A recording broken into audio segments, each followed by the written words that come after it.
Some of the older corporate logos utilize these symbols with hidden meaning, with esoteric meaning for those who are looking to see them. Symbols surround us everywhere. They can be hidden simply within a logo, like the FedEx logo, where the negative space between the E and the X present the symbol of an arrow facing forward. Or they can be complex symbolism found within a simple logo or design, like the 7-Up logo.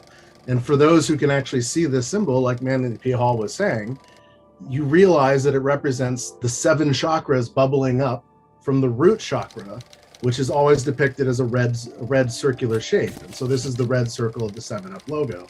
And then you get into the esoteric knowledge of the chakra points, and your crown chakra, which represents the pineal gland, is also symbolic of the lotus flower, which is what it's often depicted as.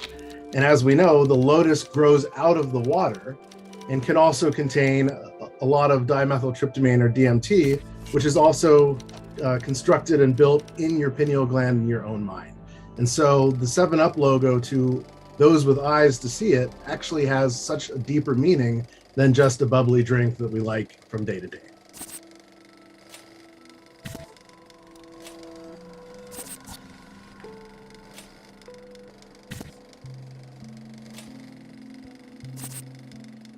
The magic of symbols comes back to 3 simple shapes. And the shapes are the triangle, the square, and the circle. And how do you make these shapes? Well, the circle you make with a compass, right? And so you use the compass to create the circle. The square, you use a squared straight edge or ruler to create a square. And to create the triangle, you use both the squared straight edge and the compass. And it's fascinating that going back into secret societies, the compass and the squared straight edge is the symbology for the Freemasons. And so this is a really interesting aspect, that we're learning these shapes using these old tools and techniques. And what's interesting about these 3 shapes is they can take on 4 different multipliers that totally change their meaning. And these 3 shapes literally are the building blocks for every single symbol and logo and icon out there. And so if we add the multipliers, we have numerology that we can add. And so we assign numbers to these shapes. The triangle has 3 sides. The square has 4 sides. The circle has 1 side.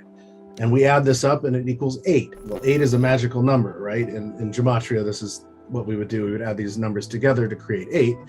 And we're surrounded by 8 every day and don't really realize it. We have 8 fingers on our hands. Thumbs are not considered fingers. If you want to win the game of pool or lose the game of pool, you sink the 8 ball. There's 8 notes in a magical octave, and it starts on 1 note and it ends on the same note, but it's at a higher frequency. We're surrounded by 8 3 times in the day. So the first 8 hours of the day is the morning, the second 8 hours of the day is the midday, and the third 3 hours of the day, or 8 hours of the day, is the evening. And combined, this makes 24 hours, and so on. And so these shapes, definitely take on some interesting multipliers. A second multiplier is adding color theory to these shapes. And so in color theory, we either add light color. Everything that we're surrounded by is either the abundance of light or the absence of light. Everything that we see comes from light. And so if we assign red to the triangle, green to the square, and blue to the circle, we have RGB, red, green, blue. And when we combine these 3 light colors together, it creates a bright white light. If we were to use these 3 colors as pigments or printed colors, and we combine red, green, and blue as a printed or pigment color, we get a rich black, is what we call it in the design world. And it's interesting because this is representational of as above, so below. So you have the brightness of the sky, and then you have the richness of the soil beneath. You see this symbolism in the infinity and the unity of the yin and yang symbol. I like to look at this as an island in the middle of the ocean meets an oasis in the middle of the desert, and there's the Kundalini energy that connects the two between. If you look into movie symbolism, I love to quote Star Wars. If you look at the first 3 movies of the Star Wars saga, 4, 5, and 6, you have this interesting story of Luke Skywalker. And so Luke is a symbolic of Lucius, or the sun, walking across the sky. And when it gets to night, he is fighting his dark father, Darth Vader, all the way until the next day when the sun vindicates or liberates the night sky. Okay. And so this is symbolic of the three movies. The first movie, you have Luke's story. The second movie, he's fighting his father.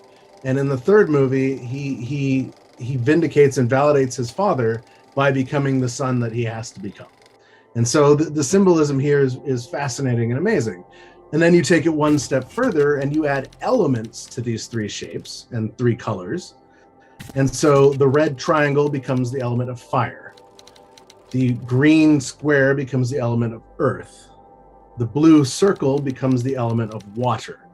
And these are alchemical symbols, because if you put together the prima materia, the earth, and the sacred water, and you boil it and burn it down with the fire, what you're left with is this white powder, this philosopher's stone, or the mana, which is a white light stone, which is incredibly fascinating. But then we can take it one step even further, and we add dimensionality to these three shapes. And so the red fire triangle becomes the pyramid. Well, we know in ancient Greek, pyramidium means the fire in the middle, okay? And so then the square, which is the green earth square, becomes the cube. And the cube is representational of the earth. It has 6 sides, it's dimensional. It can be measured as through cubits or through the ruler, or if you're a despot or a monarch or something, you would also rule the land of the earth. And the 6 sides represent the 6 continents of the planet.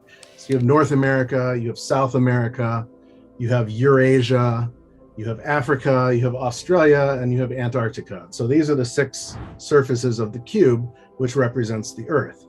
And then for the blue water symbol of the circle, you have the sphere, which becomes a globe. And how do you navigate the globe? With a compass. And so you're back to this ruler and this compass aspect. And so in Zoroastrian, Zoroaster himself said that the greatest symbol of the human is to stack these 3 magical shapes together to create the symbol of the human. And so you have the circle, the triangle, and the square representing the symbology of the human. And this was like 1500 BC. And so if you take that symbology that he's talking about way back then and you apply all of these multipliers that we just talked about, the head becomes the water element. The upper torso becomes the pyramid or the fire element, and the lower torso becomes the cube or the earth element. And so when you look at the head, what do you look at? You see water, right? And so we ingest water through our mouths. We have our salivary glands. We have our mucus. We have our tear ducts. A lot of our sweat starts in our forebrow or our head. And we have the sacred water of the pineal gland, right? So then you move into the upper torso, and this becomes the pyramid or the upside down pyramid, and the fire is in the middle. Well, what is our fire in our middle? It's our heart. It's pumping our red fire blood, right? But then we also have all of our processing organs within the upper torso as well, and they are burning the fuel that we feed our bodies to make our bodies work. And then in the woman, you have the sacred womb space, which is a generator for the next generation of life. And so then you move into the lower torso, and this is representation of earth. And in our lower torsos, we are grounded to the earth. Through our excrement, we refertilize the earth. And for men, our sacred seed comes from this lower element of earth. It's the earth seed, and it fertilizes the egg in the womb, which creates the spark or the fire of life in the generation or generator of the womb, creating the next life.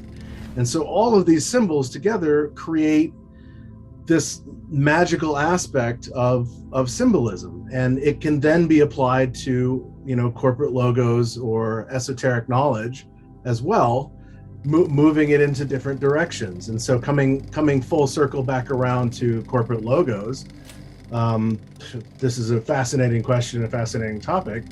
Some of the older corporate logos, I believe, utilize these symbols with hidden meaning, with esoteric meaning for those who are looking to see them.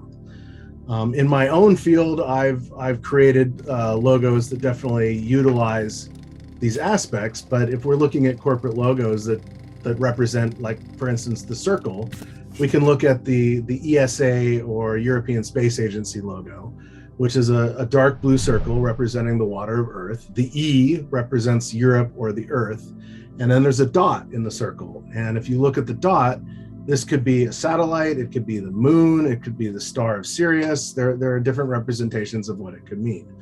Or you look at a logo like the AT&T logo, and you also have a blue sphere. And through the blue sphere are stripes, white stripes. And these represent telecommunication or fiber optics. But if you're looking at it as a water or sphere element, then these stripes actually represent the clouds that cover the water. And so there's an interesting esoteric, background to that symbol as well.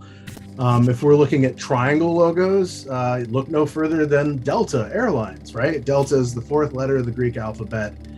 Its symbol itself is a triangle, and the Delta logo is three pyramids rising from the ground. So it's showing flight. So you have a smaller pyramid, you have the negative space in between, which is the secondary pyramid. And then on top of that, you have the third pyramid, and they're both dimensional shapes. And then you get into the square logos. Well, we could look at the squares of the mind's eye with, or the stained glass windows and the windows to the eye of the Microsoft logo. But another logo that I really like to look at that has such magic involved in it is the Rubik's Cube and the Rubik's logo. And so here we are, a cube. It has 6 sides. There are 6 different colors, and each side has 9 squares or 9 facets of color. And to solve the puzzle of the box, you have to unify each side with a different color of these 9 squares. And what's fascinating with the number 9 is it's one of these master magical numbers.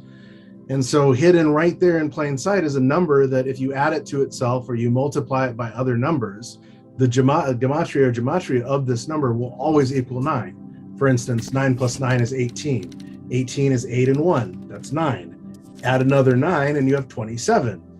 2 and 7 is 9. If you multiply 9 by 6 for the 6 sides of the Rubik's Cube, you have 54.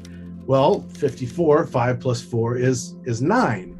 And 9 is a magical symbol of man as well, because we spend 9 months in the womb. A lot of these companies have Masonic ties, and you will always see star symbolism within their logos. The star of Sirius, the dog star of Sirius FM, the dog with the star eye, or even OnStar, which is an interesting company, because here we have 2 words within the word mark OnStar, which also represent the logo of on with the star.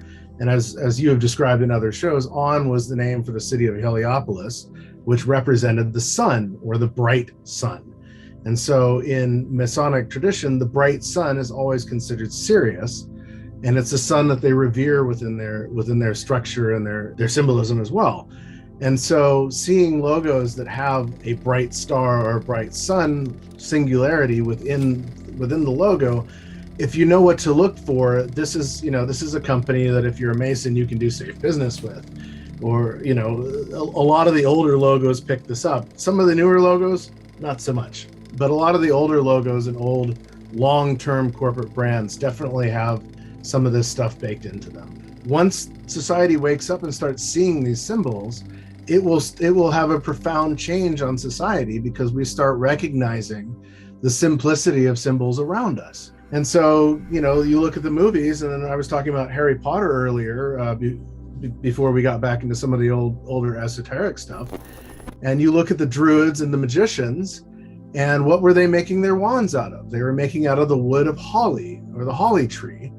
And when they would cast a spell, like the Patronus spell in Harry Potter, it would create a bright silver light that would bedazzle people. Well, symbolically today, we look to Hollywood, the wood of the holly, to dazzle or bedazzle us with the light across the silver screen.